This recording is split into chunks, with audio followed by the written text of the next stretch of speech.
Hey folks, glad you could join us on yet another conversation on Business Redefined. We are in FY 2026. We just started on July 1st. And as always, the first draft of measures of the Finance Act of that year, that is Finance Act 2026, have kicked off and taken effect, seeking to raise an additional revenue of the quantum of about 98.6 billion shillings by the Treasury's account. And we want to make sense of a number of the measures which elicited so much debate as we were having conversations around Finance Bill. Now we do have the Finance Act. We're privileged to have the tax partner at MAK and Partners Advocates, that is Wangoi Karuga. Welcome on set. Thank you so much, Julian. It's a pleasure to be on show today. Karibu sana. Wangoi, let's start with this. In your own view, looking back, what were your major highlights around the Finance Bill, the proposals, the build-up, the debate we had? What was dropped? What was adopted? Thank you so much for that. So as we all know, the Finance Act was assented into law and it's effective. Many of the provisions are taking effect from 1st July of 2026. There were very many provisions and proposals that were in the bill. Some were dropped, some were adopted, and some were amended. Yeah. So among the highlights that we saw that were in the bill, which are quite a win for taxpayers, I think the biggest is the tax amnesty provision that was reintroduced back into the Finance Act to allow full waiver of penalties and interest on principal taxes that have been paid for tax liabilities up to 31st December of 2025.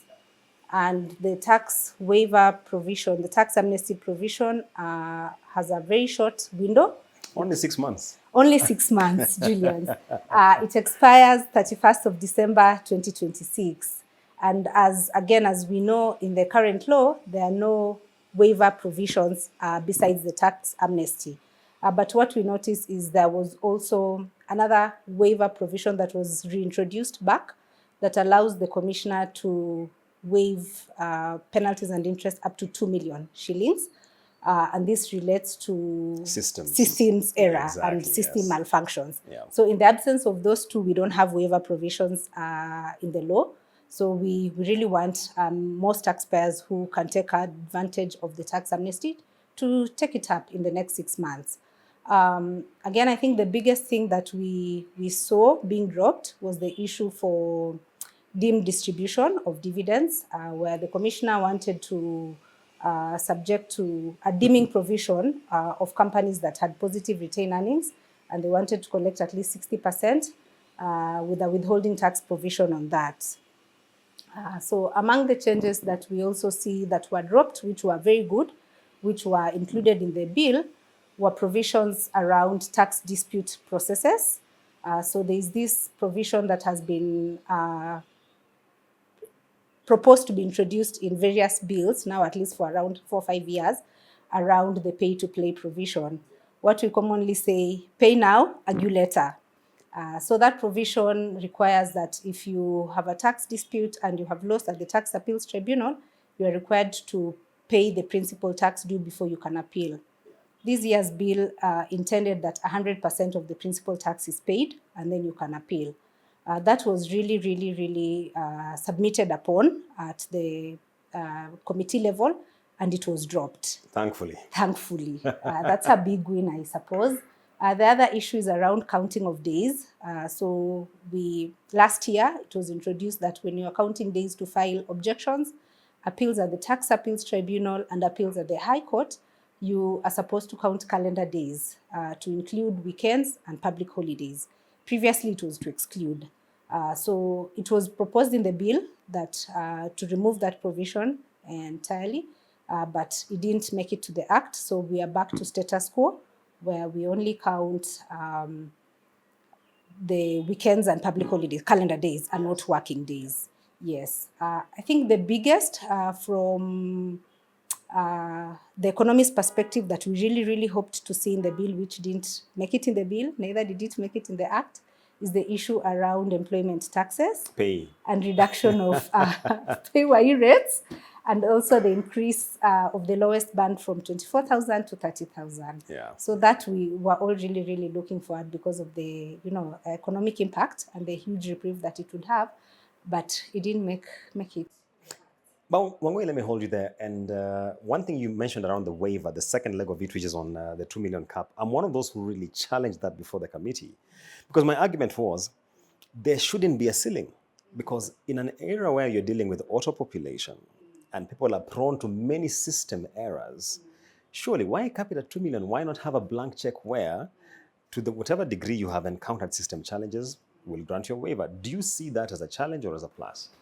Admittedly, it's a challenge because over the years we've seen a lot of system assessments, especially from the issues of back in the days when we had VAA, now when we have auto-populated, and the biggest is when we had the legacy migration. Yes. So there was a time all the legacy debts were migrated to iTax around 2 years ago. And many taxpayers were hit with huge assessments, which are continuing to accrue principal, tax, and interest. And you'd find most of those, especially the legacy debt issue, are around system issues. These are records that maybe I can't reconcile because of how back they date or just how KRA migrated my data into the iTax. So capping the penalty, the waiver to 2 million of penalties and interest actually. It doesn't just say it's not one leg of 2 million for penalties and 2 million for interest. It's actually both. Yes. Is quite a lower amount given the huge system errors that we have in the system and the penalties and interest that arise from that. I see. One of the issues which has sparked a lot of interest from Kenyans is the rejig around the filing timelines. When you're talking about 4 months after vis-a-vis 6 months. And my interpretation, if you look at the wording in the Act and speaking about individuals by the 4th month, April 30th, versus those who are not individuals remaining on the 30th of June, just help us make sense what the implications are. Okay. So maybe just to close out on the waiver discussion Yes. before I answer that. So Uganda passed their Finance Act just the other day, their Tax Laws Amendment Act that changes their various laws. And what we've seen from them is they have a blanket waiver, a full waiver of penalties and interest dating 10 years back. 10 years? 10 years, from 2016, Julian. So you can see that even the Revenue Authority like URA is acknowledging that, probably we're carrying a lot of tax that we can't collect. Maybe why not waive them? Yeah. So with limiting our interest waiver provisions to the Commissioner's discretion of 2 million and also just giving us a 6 months waiver window is quite short compared to what we've seen recently in Uganda. But story for another day. So into the filing timelines. So that was also a huge thing because at the bill level, the proposal was that individuals file their returns by end of January. And that was also including anyone filing a nil return. Yeah. But then after a lot of submissions and discussions at the committee and public participation level, now the Act reads that individuals will file their returns by the 30th day of April and companies will file their returns by 30th June. It's a good move at least for companies because you have a longer time to close out your audit and to prepare your tax returns. And especially now with e-Teams that has a lot of validation process, it gives you a good window and a sufficient window than having the 4 months window. Of course, 2 things to pick from that. Number one is that for companies, the balance of payment of taxes still remains 30th, the last day of April, the last day of your 4th month following your year end. Yes. So if you're a December year end, 30th of April still remains your date for filing taxes. And typical to most corporations, you will find that 30th of June is when we are trying to assess our tax liability and also file their taxes and pay the taxes. Inevitably, you'll have late payment penalties because the tax was due 30th of April. So it also just, then it begs that businesses should really arrange their affairs so that at least by 30th April, they are aware of the liability, even if they are going to defer the filing of returns to 30th of June. But that at least is a welcome move. The contentious thing that I have picked from that proposal is something around partnerships. So partnerships operate as tax transparent entities. and that partnership is treated very like to a company, quite akin to a company. So when the partnership is filing its return, which it has to file first to determine its taxable income and to Yes. determine its tax pay, then the individual partner files. So if the partnership return is being filed by 30th of June, the partner can only file following the filing of the partnership. So what happens in the provision and the circumstances that individuals are meant to file their returns by 30th, By 30th April. of April. Our modest interpretation is that persons earning employment income should restrict themselves to the 30th April deadline. For partnerships, because you need the entity to file first, then you'll probably be working with 30th of June. Hopeful that we won't get penalties for late filing. You know, I've seen partners varied interpretation too. Yeah, because it's finally attributable to the various partners who are in the arrangement. Yeah. And in the partnership, you could have a corporate partner or an individual partner. So where the partner is an individual, then we go to 30th April or we remain in 30th June as the filing date. Okay. When we look at indirect taxes, there was an attempt at a cleanup, especially of the zero-rated items. So much pushback from Kenyans, especially around animal feeds, etc. What stood out for you when you look at both VAT and excise? Okay. Typical in every finance cycle, it's something we have seen where goods are moving from either zero-rated to exempt, too unpredictable.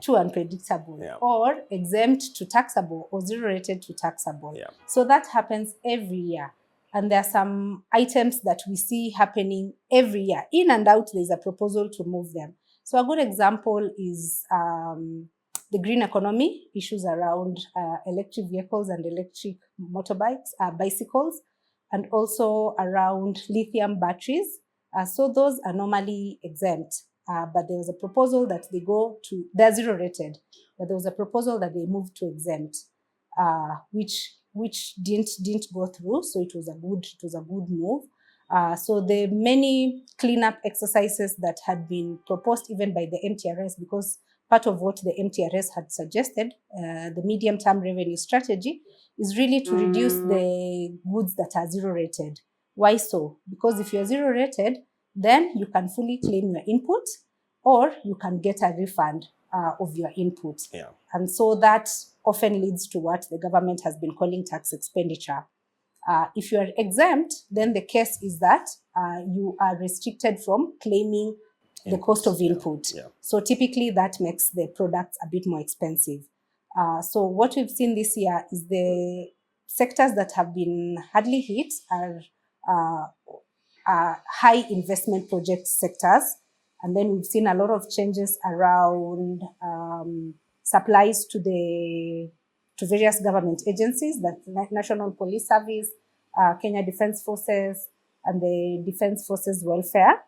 So we've seen that those ones at least have been given exempt opportunities for goods and services supplied to them. And the Act went further to state that if you're supplying to those government agencies, then you will also be allowed to claim your input, which is a good thing for those for people supplying to those entities, because otherwise, if you are supplying to an exempt person or supplying goods that are exempt from VAT, you ordinarily don't claim your input. And if you do, you're restricted to the input restriction formula. So persons applying to these exempt bodies have now been allowed the opportunity to claim an input, which is a very targeted group of people. Yes. The other thing that we've seen is there has been a removal of the VAT exemption that people in the real estate have been enjoying. So people who've been constructing affordable houses, units. Yes, affordable units, they have enjoyed a VAT exemption on goods and services, local or imported, subject to approval by the CS Housing and then CS Treasury. So now that has been removed. Yeah. The people in the tourism recreation sector who have also enjoyed an exemption, VAT exemption, in construction of facilities of more than 50 million, They have enjoyed that in the past, and that has been removed this year. So those are some of the VAT movements that we have seen that are quite notable. I think the biggest is the issue around financial services from a VAT perspective. It's quite a contested matter. Yeah, that one is a big matter because now we have introduced payments to services rendered by payment service provider, PSPs, integrators, to VAT. Yes. And just practically how that affects us is if you're making e-commerce payments or digital payments, and the payment is being collected by an aggregator before it can go to the supplier, which is often the case. Yeah. Whatever charge the payment service provider will charge, there's normally a convenience fee. Yes. So there's their service fee and then an extra convenience fee. So now what this bill, the Act has done is to introduce VAT on that whole supply. And just to give you a very basic and practical example is how we pay ticket fee. So a parking fee. So when you pay cash, you'll pay at 50 shillings. When you pay via M-Pesa, you notice it's 60 shillings. Plus the convenience. Plus the convenience fee. So now introducing 16% on such digital channels and digital payments, that makes it 16% on the service and the convenience fee. So unconsciously or consciously, we will notice an increase of the service costs that we incur on payment, on online payments and digital payments. And that's a big thing because in terms of the milestones we've done as a country or made as a country around e-commerce, digital payments. And digital financial inclusion. And digital financial inclusions are huge strides. Yeah. And now levying VAT on it, whereas we've always argued that these are actually financial institutions. These are financial services like any other. It's a financial service like what the banks would offer you, the microfinance would offer you. So we also found it a bit discriminatory that you want to subject VAT on one leg of financial services while the others are exempt. True. Actually, Safaricom even challenged it in their submission.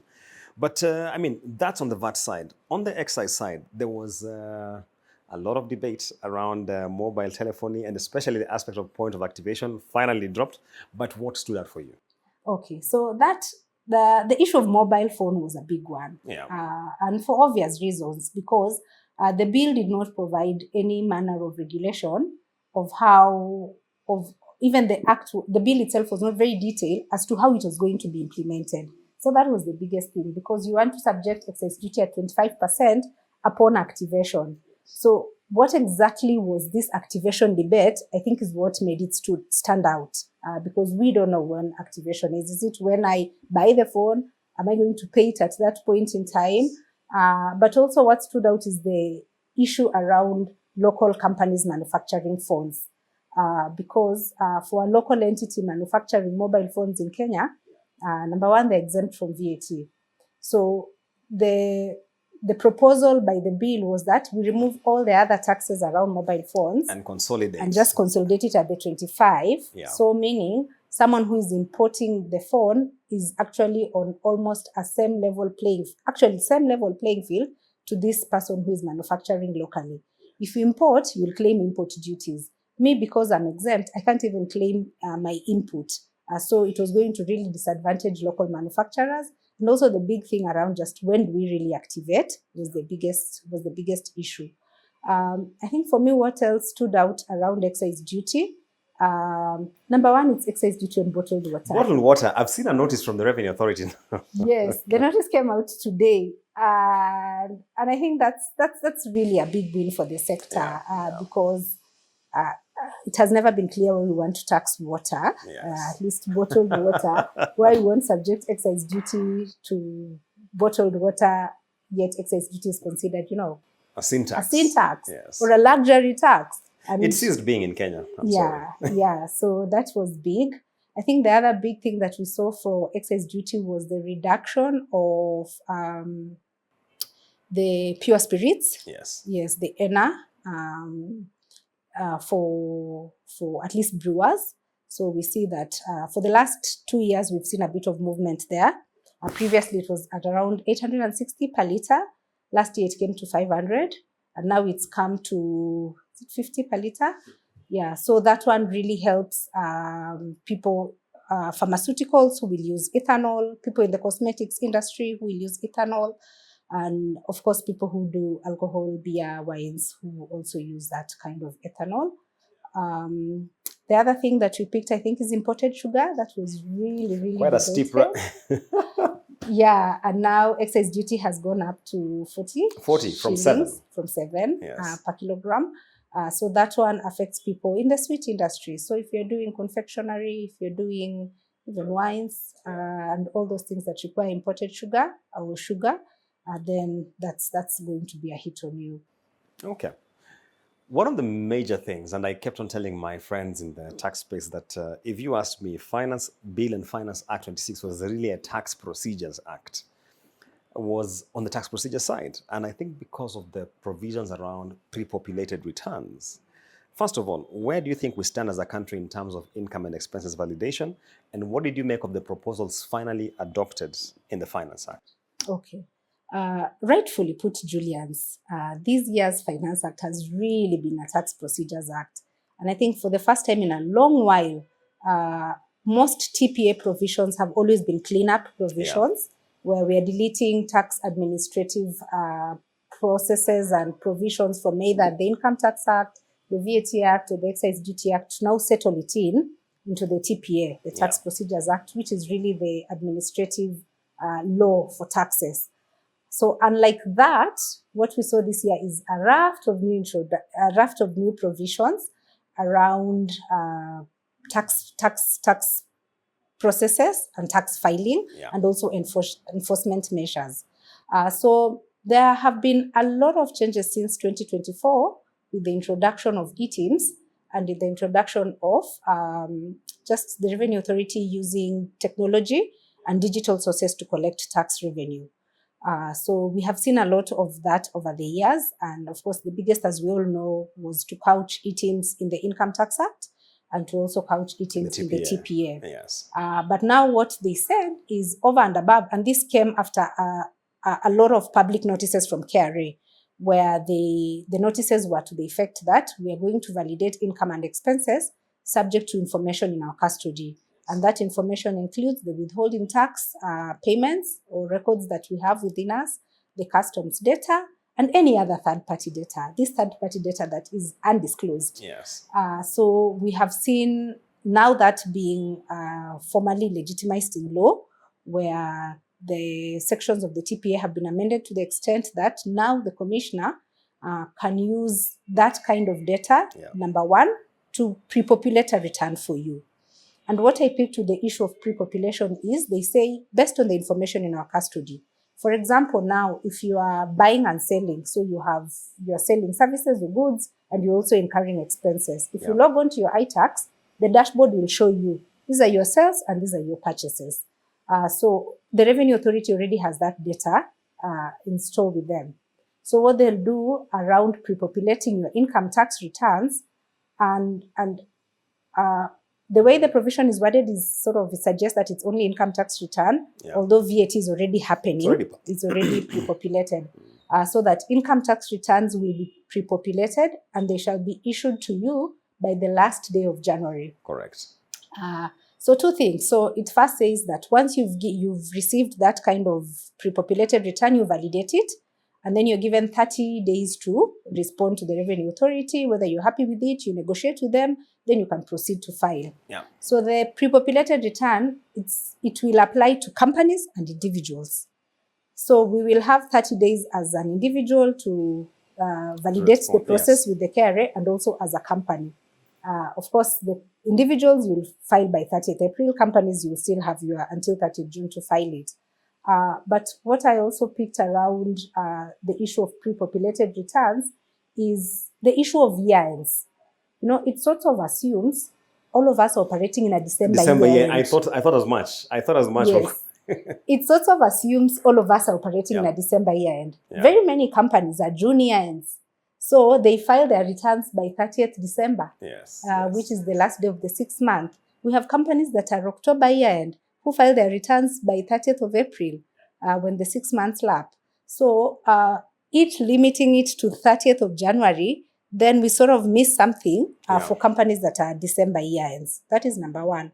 Number two is around the issue of assessments. So now the Revenue Authority has powers to assess you based on data that they have. And of course, that was a big thing because Kenya has always operated within a self-assessment regime where even our tax procedures law require that first I assess myself based on the data that I have, and then the commissioner can go ahead and using their best judgment to issue me with a default assessment, an amended assessment, or an additional assessment. And that is provided between Section 29 and Section 32 of the Tax Procedures Act. So what that section now sought to suggest is the commissioner can assess you. So we are sort of moving from a very self-assessment framework to a dual assessment. A dual assessment or a commissioner initiated assessment. The Act provides that once you have been assessed based on data they have, number one, they're not required to tell you where they got the data, so that you will not challenge. But you're supposed to then be brought within the tax administrative and tax dispute framework. So if they issue the assessment, you object, and then it takes the process down the pipeline of how we respond to tax disputes. It's a big thing. It hasn't been tested yet.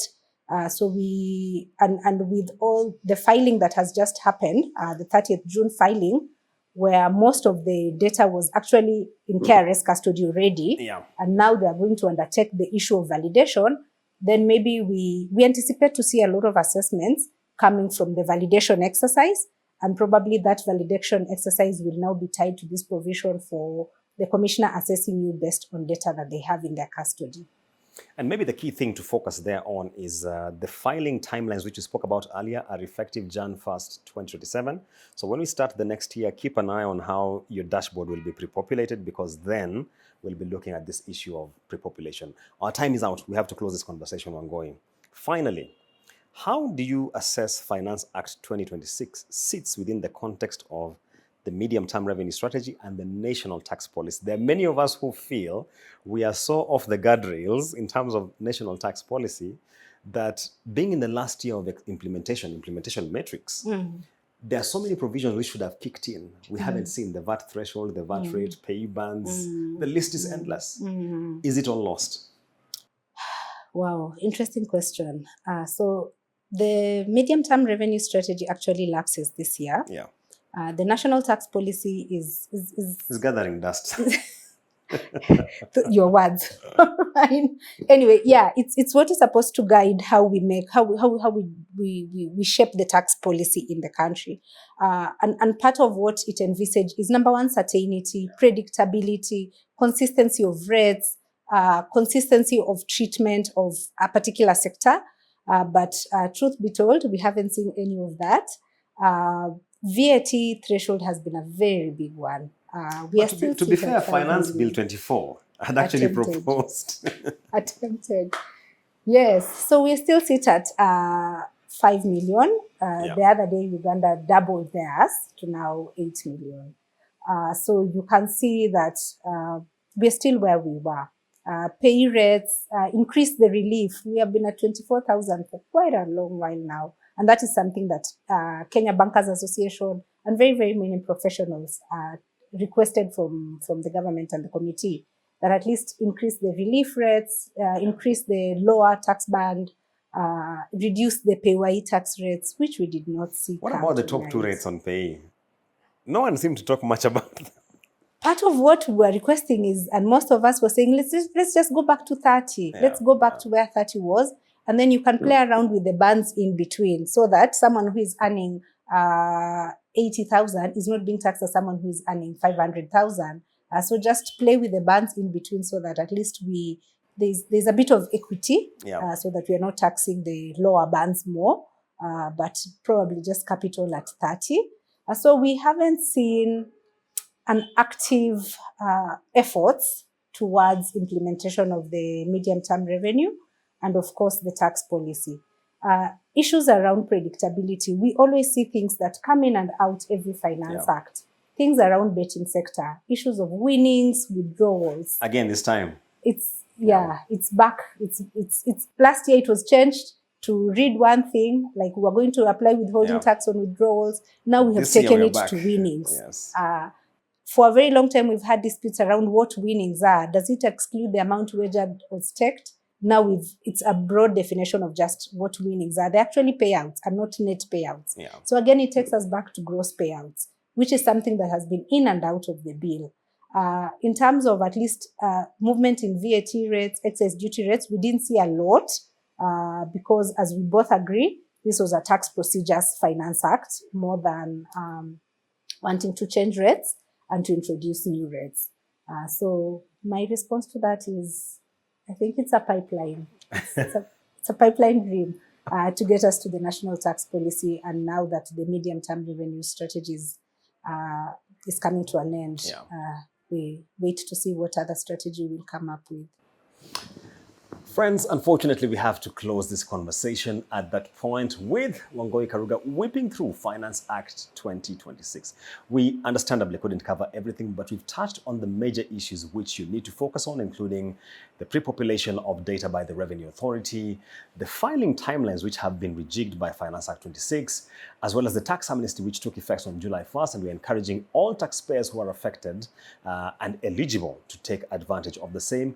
Remember, this Finance Act, unlike last year's, has reintroduced the September 1st effective dates. So towards the end of August, early September, again, we shall be back here with a conversation around what has taken effect. So keep it business redefined.